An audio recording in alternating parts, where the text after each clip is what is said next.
Olá, meus caros. Vamos tratar um tema muito interessante na aula de hoje, que é um dos pilares de sustentação da tutela coletiva dos direitos, né, no âmbito processual. Né? Então, nós vamos falar da legitimidade ativa. Então, eu falo em legitimidade ativa porque eu vou também tratar uma aula específica sobre a legitimidade passiva e a ação coletiva passiva também na análise aqui, que vai ser o objeto do nosso trabalho. Então, na aula de hoje, nós vamos traçar primeiro um panorama da legitimidade ativa nas ações coletivas e depois nós vamos fazer um aprofundamento, né, o devido aprofundamento acerca destes temas, tá bom? Então vamos uma análise embrionária aqui, numa primeira análise, acerca de então como que se dá a legitimidade ativa no direito processual coletivo. Bom, antes da gente falar sobre legitimidade ativa, você precisa compreender justamente esse esquema que eu trouxe aqui para vocês, né? Que é acerca da legitimidade ordinária e extraordinária. Bom, fala-se, olha só, legitimidade ordinária é o que geralmente acontece lá no processo individual, porque lá há a defesa de direito próprio em nome próprio. Então, se eu sofrer uma lesão, né, um dano, e eu vou lá e propor uma ação de indenização, eu vou propor essa ação de indenização no meu nome e defendendo um direito que é meu, né, que eu teve um direito meu lesado ou ameaçado de lesão. Então, é uma defesa de direito próprio em nome próprio. Então, o que ocorre é a legitimidade ordinária. Tanto é que se não houver, se a parte estiver defendendo em nome próprio um direito que é alheio, um direito que é de outrem, ele vai ser considerado parte ilegítima. Pois bem, o que vai nos interessar aqui é no que tange a legitimidade extraordinária, porque a lógica aqui é diferente. A lógica aqui é a defesa de direito alheio em nome próprio. E essa é a essência do processo coletivo. Então, é chamado de legitimidade extraordinária, em que alguns autores chamam de substituição processual. Tem autores que fazem a distinção entre legitimidade extraordinária e substituição processual, mas eu não vou entrar nesse debate, né? Então, boa parte dos autores tratam como sinônimos, tá? Pois bem, olha só que interessante. Vamos pegar a seara ambiental, uma seara bem mais tranquila de você mentalizar, né? Por exemplo, outro caso, né? Direito de defesa do consumidor também é tranquilo de mentalizar, por exemplo, publicidade enganosa. Quando você propõe uma ação, por exemplo, questionando ali uma publicidade enganosa, quantas pessoas foram suscetíveis daquela publicidade? Às vezes é imensurável, não podemos mensurar quantas pessoas viram aquele anúncio, né? Ainda mais se foi televisivo, se foi em rádio, né? Quantas pessoas ouviram aquilo.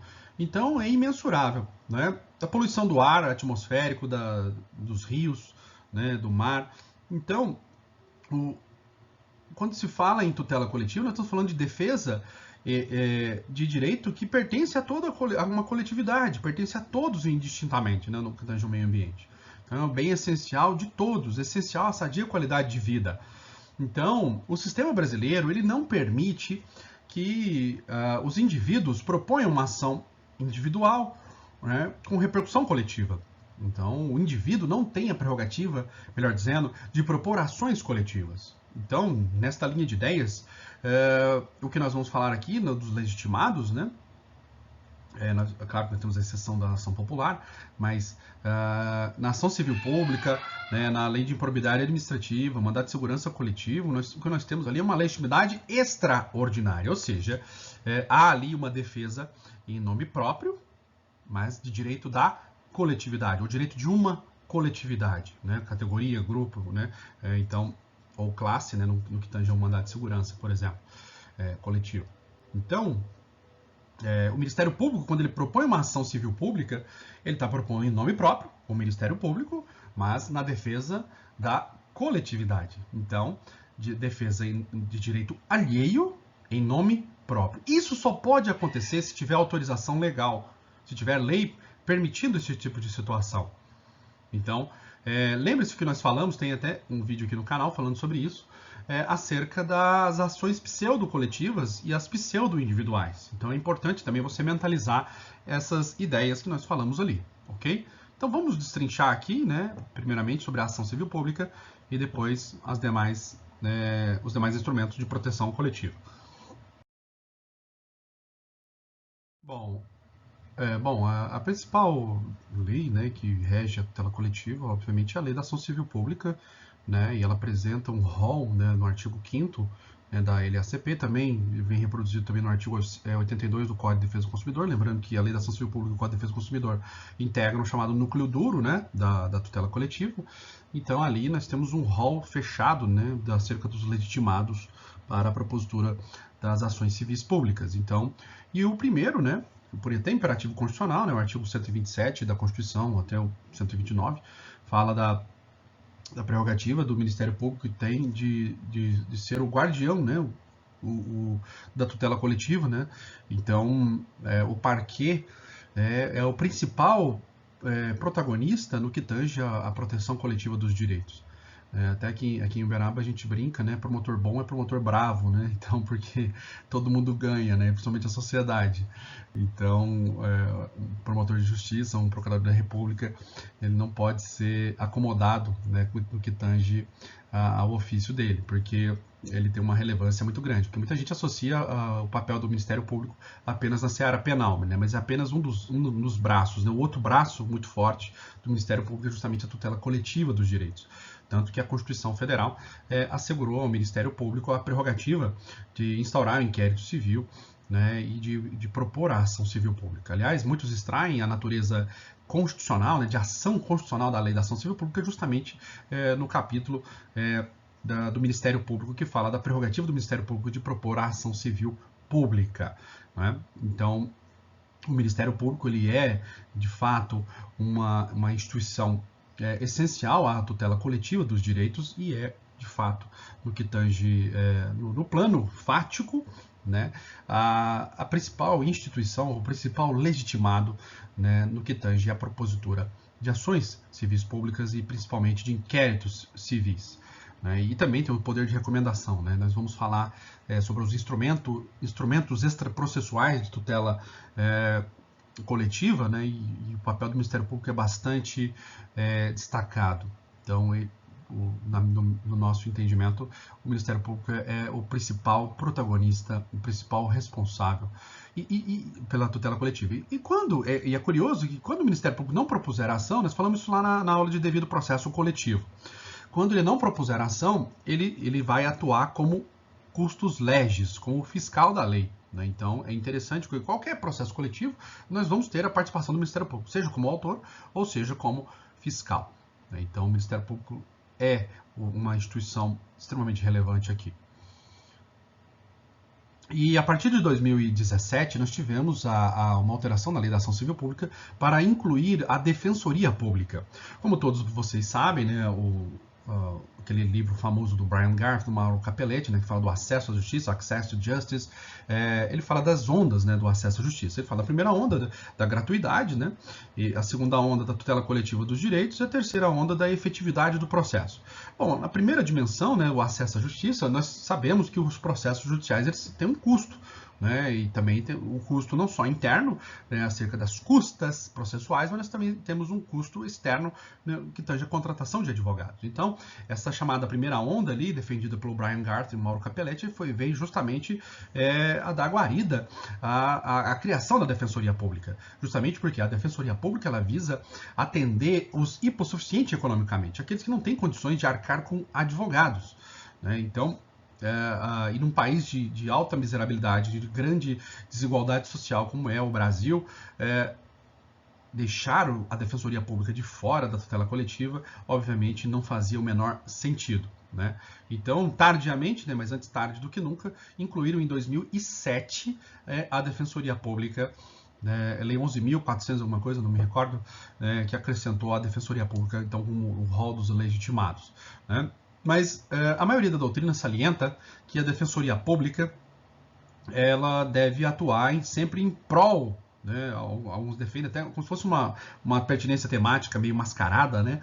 Que a Defensoria Pública deve atuar em prol dos necessitados. Mas num país de dimensões de miserabilidade como o Brasil, que está sempre beliscando a miserabilidade e as zonas de pobreza, não é difícil de fazer esse nexo, né, essa conexão entre a atuação da Defensoria Pública e o proveito para a população mais vulnerável. Tanto é que a Defensoria Pública hoje ela é trabalhada, ela é considerada como custos vulneráveis, né? Ou seja, é o fiscal, né, o guardião, o tutor, numa visão tutelacentrista, dos vulneráveis socialmente. Então, há inúmeras lesões a interesses coletivos que afetam a população vulnerável. Né? Então, obviamente que o papel da Defensoria Pública é um papel destacado, mas eu não vejo tanto a atuação da Defensoria Pública no âmbito estadual. Eu vejo muito um ativismo, né, bastante interessante da Defensoria Pública no âmbito federal. Né? A DPU, né, Defensoria Pública Federal, que é conhecida como Defensoria Pública da União, né, ela é bastante atuante na tutela coletiva dos direitos, às vezes até suprindo omissões do Ministério Público Federal, né? Casos que o Ministério Público Federal deveria atuar, né, os desmandos do governo federal, e quem acaba atuando é a Defensoria Pública Federal no que tange às tutelas coletivas, nas ações coletivas. Então, veio em boa hora, né, a inclusão da Defensoria Pública como um legitimado. Me lembrando, né, aqui uma crítica, né, que o Ministério Público, por meio da sua associação de classe, lá, o Conselho Nacional, Associação Nacional dos Promotores de Justiça, não me lembro, eles propuseram uma ação no Supremo Tribunal Federal para declarar inconstitucionalidade, né, propuseram uma ADI, para questionar a inclusão da Defensoria Pública no rol dos legitimados, né? Vai entender, né? Porque, infelizmente, o Supremo Tribunal Federal julgou a ação improcedente, né? E considerou essa inclusão da Defensoria Pública como sendo constitucional, né? Felizmente. O Ministério Público estava totalmente equivocado aí, né? Quanto mais legitimados, melhor, né? A tutela coletiva agradece. Bom, e também, né, nós temos a administração, né, direta, né, dos entes federados, não seja pela União, os estados, o Distrito Federal e os municípios, né, então são os entes federados, a nossa federação, eles possuem legitimidade também para a propositura de ações coletivas, né, nos termos da Lei da Ação Civil Pública. E também os seus órgãos, né, mesmo que eles não tenham personalidade jurídica, tá bom? Então, vídeo também aqui no canal, na playlist Direito Administrativo, eu tenho uma aula sobre órgãos públicos, em que eu explico isso. Bom, e nós temos também a administração direta, né? Lembrando que a forma de organização administrativa, né? A administração pública ela pode escolher pela desconcentração, criando órgãos públicos com repartição interna, ou ela pode escolher fazer por descentralização, que é transferindo as suas atividades de Estado para autarquias, empresas públicas ou fundações, né? Então, que integram ali a chamada administração indireta. E temos também aqui, né, ficou faltando aqui, né, mas não está previsto na Lei da Ação Civil Pública, as agências reguladoras, né, não estão previstas aqui. Mas lembrando que a natureza jurídica da agência reguladora é de autarquia especial, né? Então, e por fim, né, o único ente, né, que seria privado, né, seria não estatal, né, nós temos as associações, né, que desde que elas tenham sido pré-constituídas há pelo menos um ano, né, e também que elas tenham a pertinência temática ao aquele assunto que está sendo debatido, né, naquela ação. Então, por exemplo, se é o IDEC, né, o Instituto de Defesa do Consumidor, que é uma associação privada, essas associações de defesa dos animais, eles só vão poder propor ações coletivas conforme a sua pertinência temática da sua Constituição. Então, se é uma associação de defesa dos animais, só vai poder propor ação coletiva que verse sobre a proteção dos animais. Um Instituto de Defesa do Consumidor só vai poder propor uma ação coletiva também em prol dos consumidores. Lembrando que esse requisito de um ano, que é uma pré-constituição, visa justamente evitar a constituição de associações ad hoc, né, que é especialmente criada para aquele fato, né, mas é possível, né, a Lei da Ação Civil Pública permite que o magistrado desconsidere este requisito, havendo uma relevância, havendo uma fundamentação plausível, é possível você pedir a desconstituição deste prazo de um ano, tá? Então é bem interessante esta análise. Depois nós vamos disponibilizar aqui a análise de artigo por artigo da Lei da Ação Civil Pública. Eu vou fazer isso. Bom, continuando aqui, vamos falar então do mandado de segurança coletivo, né, que tem assento na Constituição Federal, né, no caso de violação de direito líquido e certo, né, por ato de autoridade. A questão com o mandado de segurança coletivo, né, previsto na Constituição, ela previu um rol bastante restrito de legitimados, né? Então, o rol dos legitimados, o que nós temos, então? Os partidos políticos, né, com representação no Congresso Nacional. Então, tem que ter pelo menos um representante, tanto no Senado, ou na Câmara, porque falou Congresso Nacional, então pode ser um ou outro, né? Então, pelo menos tem que ter essa representatividade, para que tenha, então, a legitimidade para a propositura do mandato de segurança coletivo. Perceba que é a mesma regra lá na ação direta de inconstitucionalidade, na DPF, né, em ação declaratória de inconstitucionalidade. E aqui também fala das organizações sindicais, né, os sindicatos e as entidades de classe e as associações. E fala do Ministério Público. Então, essas 3 categorias de legitimados. Percebam que é um rol de legitimados muito restrito, né, se comparado com a lei da ação civil pública, que nós acabamos de ver.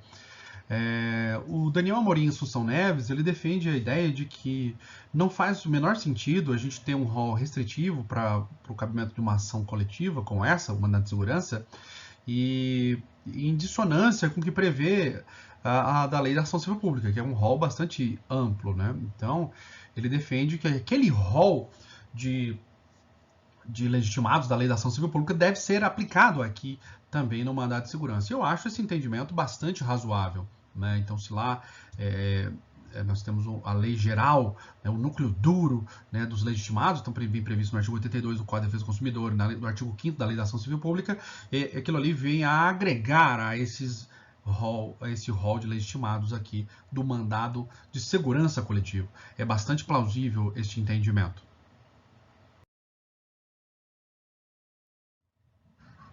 Bom, uma questão sobre o slide passado é bastante interessante, porque o Ministério Público não consta no rol dos legitimados para a propositura do mandato de segurança.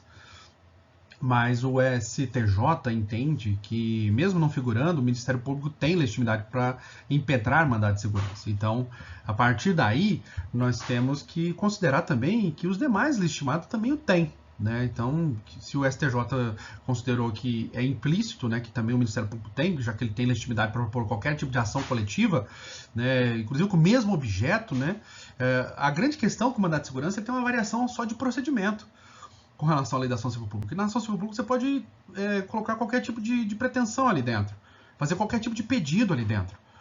O grande ponto é, então, procedimento. Então, não faz menor sentido você limitar a amplitude, né, com relação aos legitimados para impetração de mandado de segurança. Então, não só o Ministério Público está ali acobertado para a legitimidade para a propositura de mandado de segurança, mas também os demais, né, como a Defensoria Pública, né, associações, enfim. Associações já consta, né, a administração direta e indireta, né, então seria. Bom, continuando aqui então, né, então com relação à legitimidade, né, vamos falar então sobre a ação popular. Como todos vocês sabem, né, a ação popular, né, é de 1965, e ela teve o objeto ampliado, né, com o advento da Constituição de 1988, e ela confere ao cidadão a prerrogativa de propor esse tipo de ação, né, que lese o erário, né, o patrimônio público, turístico, estético, paisagístico, né, o meio ambiente, enfim. Uma questão curiosa aqui acerca da legitimidade do cidadão é que ele pode propor uma ação popular com 16 anos, sem que ele tenha necessidade de ser assistido pelos seus pais, né, ou representantes legais. Então, é uma prerrogativa muito interessante, né? Ele só precisaria contratar advogado, então, para propor essa ação popular, né, no nome dele, né, caso ele tenha interesse. Então, é uma exceção, né, à regra, né, que vocês aprenderam lá no direito civil. E uma outra curiosidade interessante é que, se houver abandono da ação, né, por parte do cidadão, né, que propôs a ação popular, às vezes ele só quer fazer um barulho.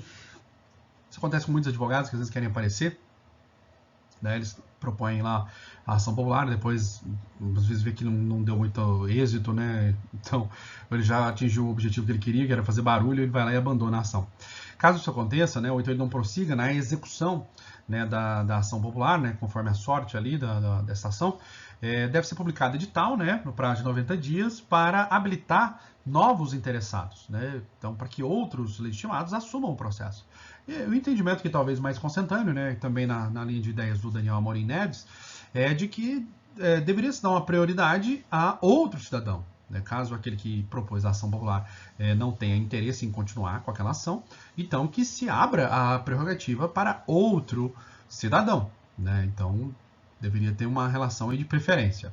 E caso ninguém apareça, né, não tenha nenhum outro cidadão interessado em assumir aquela ação popular, então aí sim deveria se abrir a prerrogativa para o Ministério Público. E a lei da ação popular fala da assunção por parte do Ministério Público da ação, ok? Caso haja o abandono da ação popular. Então, são esses dois pontos que são interessantes e que eu gostaria de mencionar para vocês. Então, a questão dos 16 anos, né? Que apesar de ser relativamente incapaz, ele não precisa ser assistido. É o que alguns chamam de cidadania mínima, né? Para a propositura da ação popular. E a questão do abandono também, que permite que que haja uma sucessão processual e o outro assuma o polo ativo da relação processual. E para a gente terminar, então, nós temos a ação de improbidade administrativa, que vai ser objeto de uma aula específica sobre isso, ok? Então, mas só aqui para o nosso contexto, nós estamos falando de legitimidade ativa, genérica, né, de forma genérica, acerca do processo coletivo. Então, o carro-chefe, né, obviamente, é o Ministério Público, né? Quase todas as ações de improbidade administrativa são propostas pelo Ministério Público nas mais diversas modalidades, seja o Ministério Público Federal, o Ministério Público Estadual, né? Então, o Ministério Público de fato, o protagonista desse tipo de ação. Mas nós temos também a prerrogativa da pessoa jurídica interessada de propor esta ação de improbidade, né? Então, se houve ali uma improbidade com relação ao município, o município pode propor a ação de improbidade. Curiosamente, né, há uma discussão interessante porque fala o seguinte, fala pessoa jurídica. E o entendimento que prepondera é que tem que ser pessoa jurídica de direito público.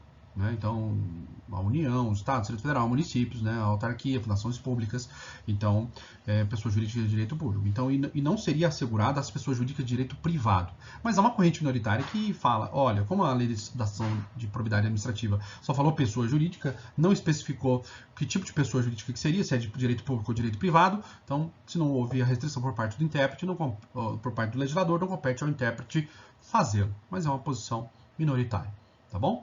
Então, não se preocupe, nós vamos fazer uma análise pormenorizada da lei de improbidade administrativa. Então, por hoje era isso, né? Esse é um panorama geral, né? Uma visão mais periférica, para que você mentalize os legitimados para a propositura da ação, das ações coletivas. Muito obrigado e até a próxima.